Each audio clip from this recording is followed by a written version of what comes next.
আসসালামু আলাইকুম দর্শক, আমার একটি ছোট্ট মেসেজ দেওয়ার জন্য ভিডিওতে আসা।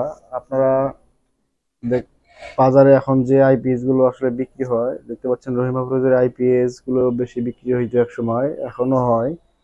এটা একটা রহিমা ফিরোজের ভিএলএক্স সাইনের 675 দেখতে পাচ্ছেন। তো এই আইপিএসটি আমাদের কাছে এক কাস্টমার ভাই নিয়ে আসছে, তারপরে আমাদের কাছে আবারও একটি আইপিএস আসে, সেটা হচ্ছে এইটা আমি খুলে নিয়েছি।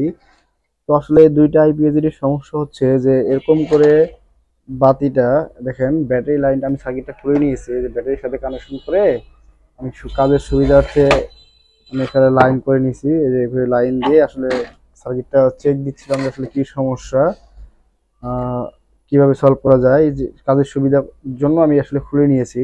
তো দেখেন আমি এটা কিন্তু আলহামদুলিল্লাহ অলরেডি রেডি করে ফেলছি।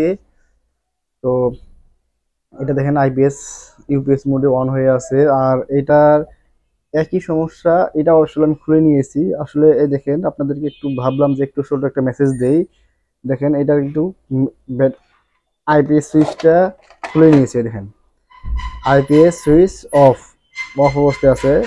দেখেন মেইনস ওয়ান স্মার্ট চার্জিং বিল্কিং করতেছে লাইটটা, ঠিক আছে। তো আসলে যারা এই ধরনের আইপিএস গুলো কাজ করে থাকেন, যদি এরকম কোনো ধরনের প্রবলেমে পড়েন, আপনারা আমার এই ভিডিও দেখলে সহজেই আসলে ডিমের সমাধান করতে পারবেন। এই জন্য আসলে ভিডিওটি করা আপনাদের সুবিধার জন্য। তো দেখতে পাচ্ছেন আমি যদি সুইচটা অন করে দেই, দেখেন কোনো ইউপিএস এর কোনো সিগন্যাল আসতেছে না, মেইনস ওয়ানটাই জ্বলে থাকতেছে। আসলে এটা আসলে সমস্যাটা আপনারা সহজেই সমাধান করতে পারবেন।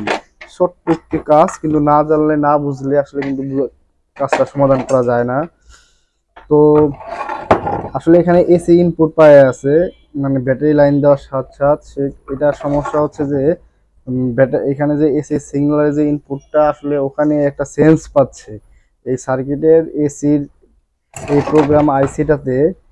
এসি কারেন্ট ঢুকানোর পরে যে সেন্সটা আসে মেন্সে প্লাগ লাগানোর পরে, অর্থাৎ আপনি পিজন কারেন্টের সাথে সংযোগ করবেন, তখন যে সেন্সটা আসবে আইসিতে, ওই সেন্সটা আপনার কারেন্টের না দিতেই পেয়ে যাচ্ছে।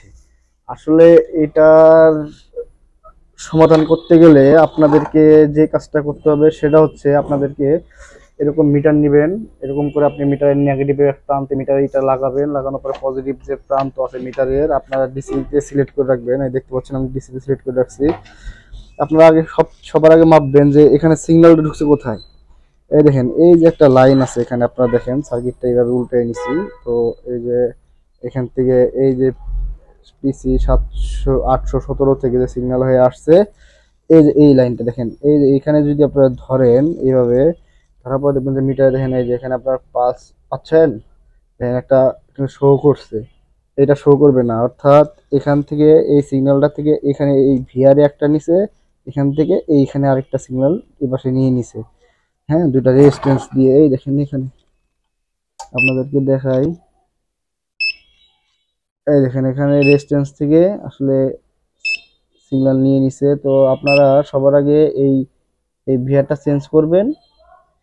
এই ভিআরটা চেঞ্জ, এই দেখেন রেজিস্ট্যান্স দুটো আছে দেখতে পাচ্ছেন এখানে লেখা, এই রেজিস্ট্যান্স দুটার থেকেই আসলে এইভাবে হচ্ছে। তো আপনার এই তার জন্য এই ভিআরটা চেঞ্জ করে দিবেন, দেখবেন যে আপনাদের আইপিএসটা ওকে হয়ে গেছে। আসলে যদি না বুঝতে পারেন আপনারা ঘাটতেই থাকবেন, ভাববেন আইসির সমস্যা, এটা সমস্যা, এটা আসলে কিছুই না।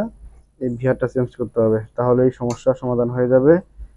তো ধন্যবাদ সকলকে, আপনারা সবাই ভালো থাকবেন, এবং আমার চ্যানেলে যারা নতুন আছেন অবশ্যই আমার চ্যানেলটিকে সাবস্ক্রাইব করে রাখবেন নতুন নতুন ভিডিও পেতে। আসসালামু আলাইকুম রহমতুল্লাহ।